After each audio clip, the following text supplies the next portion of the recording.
Hello, everyone, and welcome to a new episode of GameBiz Heroes. Today, we're joined by a leading voice in mobile gaming and apps at Google. With over 17 years of experience, he has helped top studios across Central and Eastern Europe master data-driven growth and global expansion. He is also the founder of GameCamp, one of Europe's largest mobile gaming communities, and is known for his passion for sharing knowledge, building connections, and driving innovation in the industry. Please welcome the insightful Mariusz. Hello, my name is Mariusz Gaziewski. I work for quite many years already with Google. I work mostly with gaming and apps topics. So I'm really actually passionate about those topics. I would say over the last many years I worked with the data. So it's a kind of combination of gaming and data. Is actually gaming apps and data is something that I really kind of focusing on both in my work, but then I would say even in my private time I really kind of that's really my passion as well. Awesome. I know that you've been with Google for 18 years, I mean right? 17, but yeah, still quite long. Yeah. Wow, that's an achievement. And leading mobile gaming and apps initiatives across Central and Eastern Europe. So, what major changes have you witnessed in the gaming ecosystem through the past decade, let's say? I mean, the gaming became very mature business. Yeah. So Yeah. I think a lot of companies or like a lot of people who were starting gaming businesses, they started from the passion and love for the gaming. Often they were building the games they wanted to play, or like they were building the games the other people they wanted to play. But as the of course the amount of content is increasing, and it's a huge business, but it's not growing so fast as it used to be. Then of course the competition is extremely fierce and Yeah. extremely hard in the gaming. So that's, I think, is the really big difference that that makes this concentration of the revenue and the value in the top companies that in general we see in the content business. Yeah, because it's not just the gaming, but if we look at the movies, if we look at the audio and music, it's actually the same case. Yeah, that percentage of the creators are responsible for a significant share of the revenue and value in the industry. Yeah, so that's, I think, something that uh, really increased heavily. Yeah, so no, top 100 games actually now they're responsible for almost half of the revenue. Yeah, so it's really something that was it kind of got stabilized. So that's, I think, good information, but still it became very hard. Then, of course, the second point is the became way more professional. Yeah, so it's not just around the content, but around how to bring users to that content.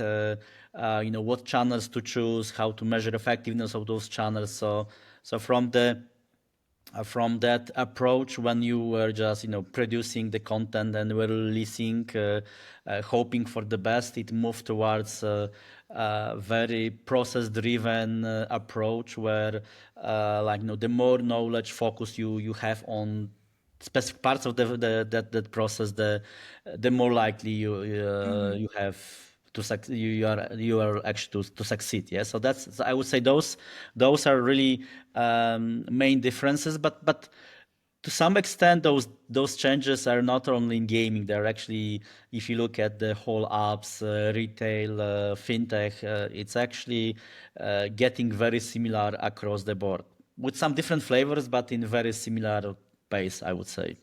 That's true, that's true. And you work closely also with top gaming and app companies on mobile measurement strategies. So, what maybe are the most common mistakes you see that studios companies make nowadays?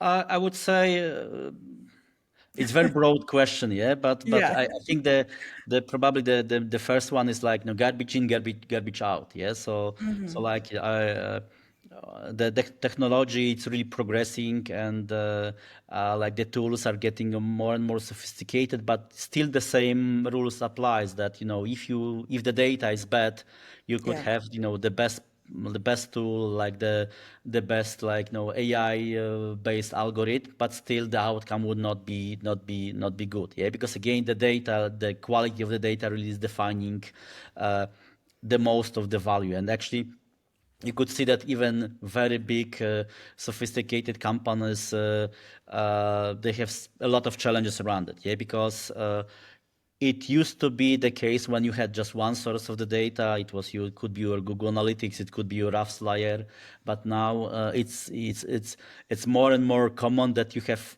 many different sources of data, including online, offline, Yeah. video, or maybe some data around the user. So you need to in some way you integrate it, in some way combine it, and understand it based on the specific denominators, and then it creates a lot of on one side technical challenges when you have some problems like matching specific data, and then a lot of challenges around the discrepancies when you look at the same view in one tool and then another one, and uh, Showing different numbers. it's very often it's giving you different results.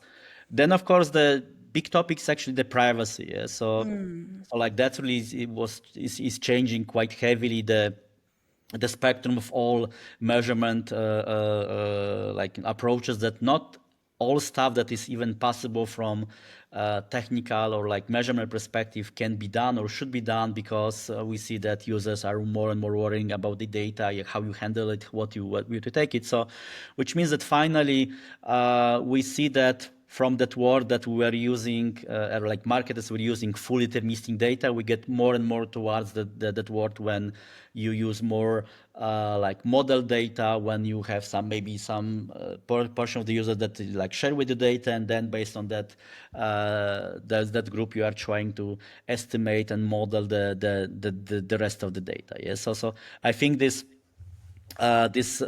moment when you understand what your data you need, what is really most important data, because as the marketeer or like as an owner of the company, you would like to track everything, but again not everything should be tracked, not Yeah. everything gives the same value.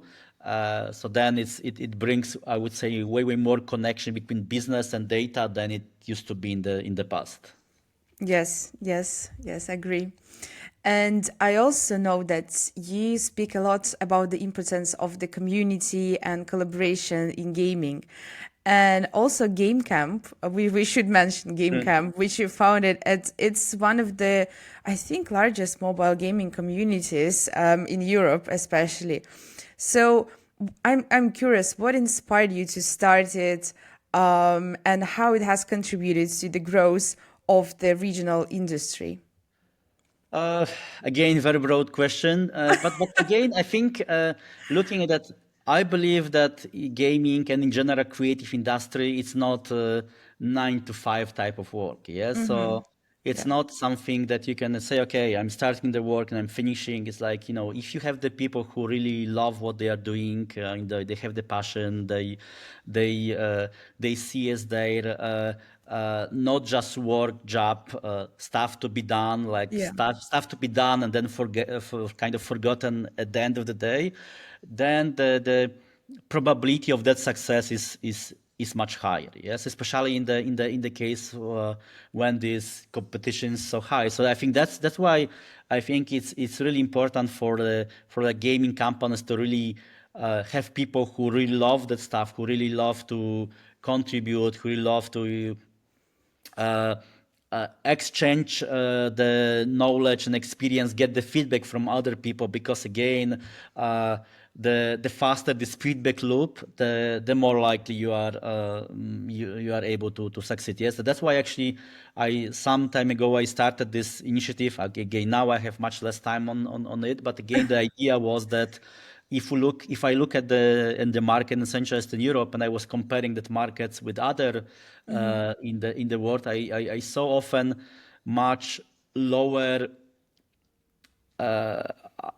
encouragement and much lower willingness actually to share those experiences and that knowledge with the other peers, with the other companies, with the other people in the industry. I think it's coming from the pretty hard history in the region when you had so many like challenges in the past. So finally you were kind of taught that in order to survive, you need to count only on yourself. You need to really keep whatever you're building to yourself because like someone can steal it, someone can take it, and finally, if we look at the gaming and in general in the creative industry, that's not how it works there, yeah. Because on one side, every other company that is in the gaming space is in your competition.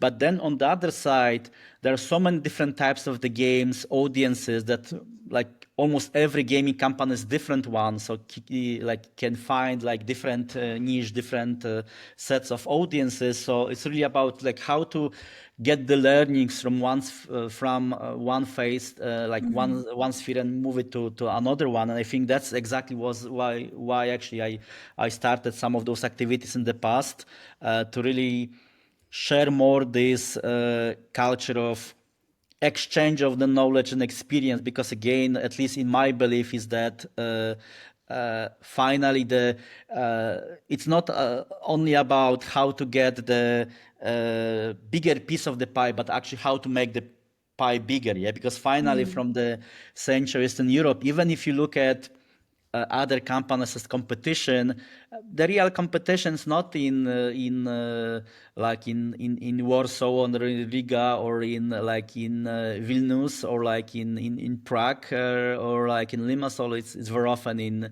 Beijing. It's in like in San Francisco. It's like in London. So like very often in those markets where there is much better access to the capital, where there is much more developed ecosystem. So finally, the more you put focus on making your like closer environment stronger, then finally the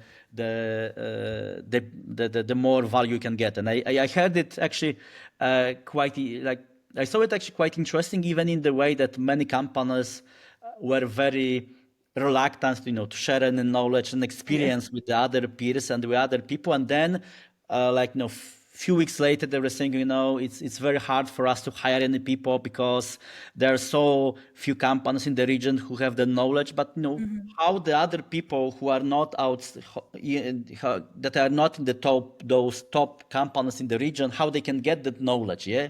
And so it's like chicken and egg equation, yeah. So you can look at only in your space and your piece, but then finally again. The bigger is the pie, the more likely you actually can get this final result. That's true. That's true. And will we hear some news about new activities or events connected to Game Camp, or not this We'll year? see. I mean, it takes some times. There is some like different priorities, of course. Like business is business. So, but I hope we'll be able to do something more like later the year. Oh, that's awesome. That's awesome. I will wait. I will wait for any events and would love to come to Warsaw and to But I mean, participate. I see not now is as the most as a series of the events. It's like I think there are like group of the people who got to know pretty well at those different events, know each other, and actually I see a lot of people who I got to know at those events in the past, like in conferences in London, San Francisco, Berlin, Warsaw. So I think it's always about like good opportunity to get to know new people, and I think it I would say did pretty good job in some at least aspects of it. Of course, of course. So moving on to AI topic, I just have one interesting question, and I'm so curious to hear your opinion because AI is everywhere right now, and everyone is talking about it. Everyone is writing posts about it. So AI and machine learning, it's transforming the gaming apps landscape in any tech businesses, if we would talk about it. So how do you see these technologies would impact player experience and business strategies, like let's say this year or next year? So I think if we look at this year, like I really like this like expression like from that guy who mentioned that many things we are actually uh, overestimating in the short term and underestimating in the long term. And I think AI fits perfectly that Yeah. kind of quote.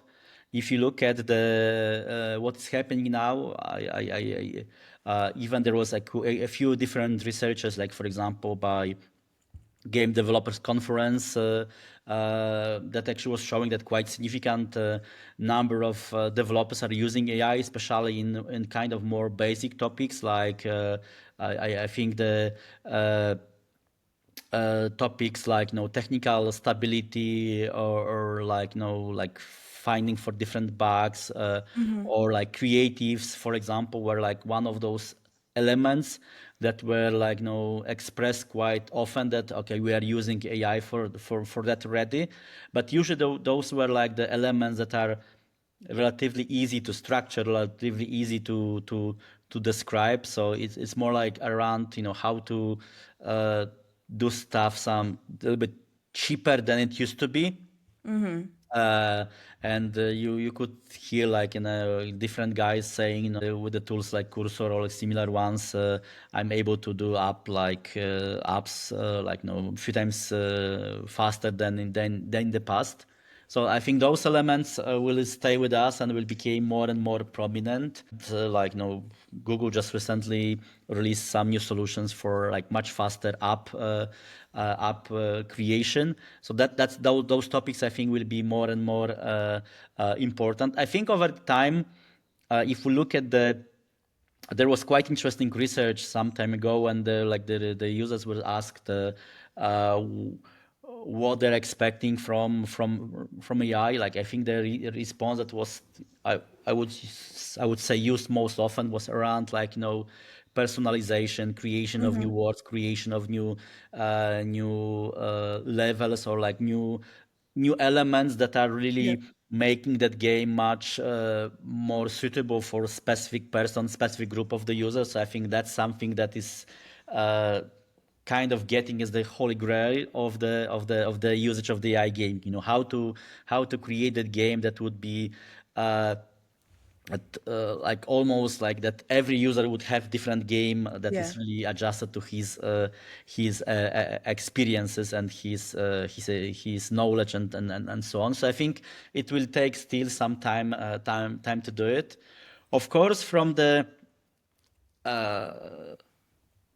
operational perspective, AI usually requires some significant expense done in advance.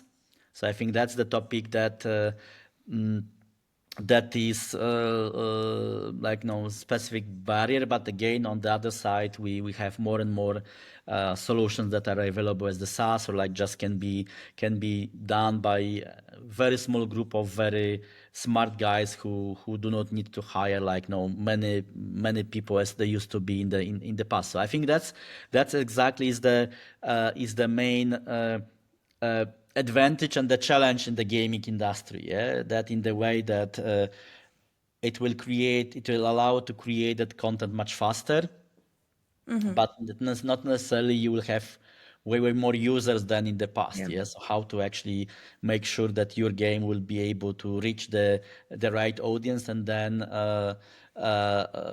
what will happen in general to the people who now are like coding the game or like doing those creatives once at specific point a lot of their work would be replaced by AI. Yeah, that's the hard topic. Yeah. And do you think that any other technologies that are currently underestimated, but that potentially could shape the future of the industry? I think it seems to me that the in general the whole content industry is more and more merging. Like let's see if even if we look at the last months in terms of like how many new games are based on some IP, how many new IPs used are the same for game and for the movie. So like I think this creative industry is like blending more and more with each other. So I think we'll see more and more of that in the future. And again, it will able to create totally new experience for the people that people did not see. And I think that in some ways a bit needed in the gaming, because I think a lot of games, a lot of stuff that we see in the industry now are kind of reusing of the stuff that was done before. Because of course, like if we look from the investment perspective, if we look at the financing, uh, it's kind of chicken egg equation that as the margins decreased, as the industry slowed down in terms of the growth rate, then of course it became harder to get investment for the gaming activities. So then a lot of investors became more risk averse, which means that finally it's they're more likely to invest in those topics that at least people know, people understand. Which means that okay, the bet is safer, but on the other side, there's much higher probability of something that people did not see and something that really will add big incremental number of players. And I think it is the topic in the gaming, it's topic in the movies in some way as well, because we see those like a lot of movies that have like number 3, 4, 5, Yeah. and so again it's just it has specific audience, it has specific bets, so it's just safer to do it. Yeah, so again I think at a specific point whoever will risk more and will try to get outside of this bubble will win much more than the like average of the industry. But again, it's again chicken egg equation is just higher risk, higher win. Yeah. But again, gaming and the content industry is high risk, high win business. Yeah. And I think many people who are in that business they forgot the main rule behind behind that industry. So that's, We I will think, remind. a very important topic. I think we will see more and more movement of the learnings between different industries as well. It's actually quite interesting even to see that happening already, for example, between mobile gaming and mobile apps. Yeah. So for example, like a lot of strategies that were like used and tested in the mobile gaming in terms of measurement, in terms of testing, in terms of creative approaches are moving now towards the mobile apps, and you see a lot of people who used to be UA managers for the gaming companies. They are now Yeah. moving to the apps. But then on the other side, for example, topics that were much more typical for very non-gaming industries like incrementality studies, yeah, or like cross media studies, and understanding not just online but offline advertising, something that was existent, for example, in retail and travel and more like traditional businesses for longer. Yeah. It's actually getting it's moving to the gaming as well, yeah, because finally some gaming companies notice that. Not only online but maybe offline advertising can be actually quite interesting and useful in terms of specific business goals. Yes, I think uh, this exchange of the knowledge between industries we will see as well. And if people just starting, if they're just entering the industry, what qualities do you think are the most important for young professionals hoping to succeed in the gaming industry today? I think curiosity. I think I would say that I think being curious and being humble is something that is extremely important nowadays. And the reason I'm saying is that uh, even if you are professional now, if you like got a lot of experience, you know a lot. If you stay on your current level thinking, okay, I know everything, I saw so much stuff already, uh, it can happen that your knowledge in 2 years will be obsolete, yeah, because you will live in a totally different world. So I think there is reason why still gaming industry is so lucrative in terms of like if you look at the gaming conference, yeah, so like they're so nice. Very often, if you go to the uh, like see travel conferences or like retail, they are not so like sexy, they are not so colorful, they are not so kind of rich. So it's still very, I would say, very strong industry, and the reason for that because the bar for that industry is quite high. It's not about I'm just learning and okay, now I'm good. I can kind of stay in that level and go to the 9 to 5 approach. No, it's like again this type of work requiring you to understand more and more. Like you mentioned, for example, so many times like technology as the topic, yeah, which means that if you used to be let's see just graphic designer, like a few years ago it was just enough that you knew just a few tools and once you were proficient in those tools you were really good, yeah. But now as the technology evolves, you need to keep be like catching up with that. You need to understand much more how your work is actually corresponding to other types of work, how not just like the designer's work can be optimized, but how the whole gaming creation can be optimized. So I think that again, that's requiring much more curiosity around what is new, what is changing, how my work is influencing others, how other work is influencing mine. I think so. That is for me. Like curiosity combined by this passion and engagement. I think that's really what is defining the Success. that's the kind of high probability of success. And of course it's I very probably, hard yeah. to define like no numbers, KPIs that you say okay, that's what it means. But what I see as well is that you meet someone in the corridor, you talk with him with 10 minutes, and usually you see if that person is really curious, if that person really has the passion for the stuff that he's doing. Yeah. So, and I think that's it's not really even different for just gaming. I think that's the future of the jobs overall in the age of AI. It's not really about uh, I think in the past, the main kind of model and pattern for being really good was okay, I'm learning something and I'm really good at that topic. Yeah, I'm going very deep, so I'm very strong specialist in Yeah. that part. But now I think we are more going to this T-shaped model when okay, you are specializing in something. Let's say you are specializing in coding or you're specializing in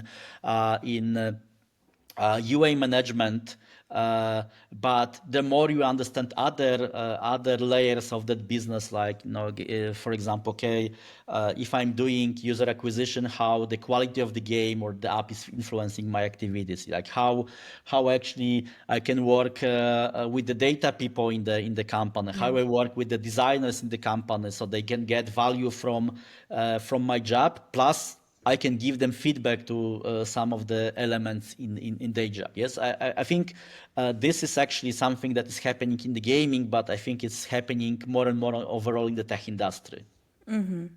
Yes, that's very important to get at least basic knowledge of what other departments are doing, how your work influencing on them, I would how not even how use you can word collaborate. knowledge. I would use this word understanding. Yeah, because I think that's what is really coming from this curiosity part. Yeah, it's not just something because knowledge is something that you can have like okay, checked. Yes, okay, Yeah. I was supposed to know it. Checked, I know it. Yeah, so and I can forget about it. But this I think this curiosity makes this understanding makes that level much deeper in the way that okay, you try to understand it, you try Yeah. to know effect of it, you try to know what it really means for the business and for the specific person, and then it gives finally much bigger outcome for the business.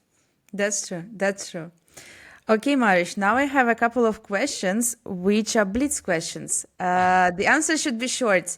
No hard questions more. We discussed everything about the industry and it was super insightful. So please tell me now, what is your favorite game? Or do you have a favorite game? I don't have something that is like my 100%. So I like Yeah. trivia games actually because they are very relaxing and very. So actually, I usually play quite simple games. Yeah, because again, I don't have time, a lot of Yeah. time for that. Of course, I'm doing a lot of testing in terms of games, but I would say I would say the games that I really like to play, probably trivia would be the most, I would say, prominent. On curiosity, again, we're back to this Yeah, topic, yeah. trivia games. Interesting. What is your guilty pleasure outside of work? So I really like, actually, I really love gym. So that's why, it's not easy to, of course, I would say, agree it and kind of do the symbiosis with my work, with my family. So that's why actually even I created quite nice gym in my garage. So I don't have the garage, but I have really nice gym, and then thanks to that, actually, I can go Priorities. there quite often. Yeah, but that's my actually I really like gym. And what's a skill or hobby outside of work that's unexpectedly helping you in your professional life? Oh, that's very hard one. I think it's actually in the past I had quite in some moments not easy life, let's call it. So like was born in pretty hard circumstances and so on. So I think over that time I found kind of have this skill of pushing harder. Yeah. So I would say many times I needed to go to the moment when I needed to risk quite a lot. And I think this ability to risk and kind of trying to find another solution if something doesn't work is something that really is helping me. Uh, kind of maybe curiosity in the way of dealing with the stuff. Yeah. Yes, and risk taking. That's nice. That's nice. And look, everything turns out right. I Yeah, mean, let's hope so. of course, of course. And what's your favorite conference or the conference where you always likes to get back? There are a few. I mean, again, I have much less time than I because I used to travel quite a lot. I like those. Like for sure, I like Digital Dragons in Krakow. I like GITS in Poznań. Yes, like the conference that are actually in Poland. There are really good networking there. I like MAU, of course, because it's like especially in the um, UA/growth kind of industry. It's really good networking. I think there are a few good industry conferences as well, like No Heat or like No White Nights that are really actually they're smaller, that are getting very narrow in terms of the Yes. audience that is coming. I would say those probably would be something that I really was enjoying. Maybe from kind of non-typical, I was enjoying, for example, China Joy as well as Interesting. very uh, like different one in terms of like the Of vibe. course. Yeah. Of course. And what's the next conference where we can see you? Maybe some of the conferences that you will visit in summer? So I will be actually in the next. I will be in Digital Dragons, as I was mentioning. So it's actually because it's very close to me.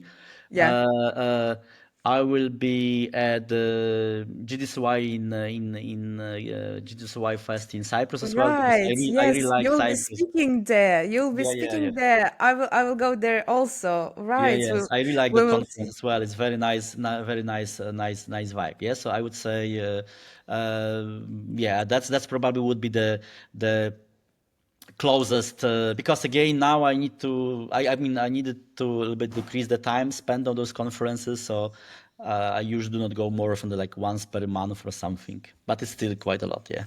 Once a month, yeah. That's a pretty lot in a year. But that's awesome. We'll see each other in Cyprus. It will be my first time there, and everyone is saying how lovely this conference is. So I'm already excited because you again just confirmed it. All right. And the last question for today, Mariusz. Imagine that tomorrow you can have a coffee with any person from the industry, from past, present, game developer, publisher, service, any person that you may know or not. So who would it be, and what's the topic or question you want to ask them? Oh, that's extremely hard one. Because you met everyone for 18 years in the gaming industry. I can't imagine how many people you know. I think it would be quite interesting to have for example, coffee with Windsurf, like the guy who kind of was the founder of the internet. I think, it will be quite interesting to see his view, how that internet actually evolved, how it is like, how actually it evolved. Was it according to his vision, or what he would do differently? I think that would be something that I would be quite interesting. I am sure he would be also very happy to talk with you, Mariusz. Of course. So thank you so much for today.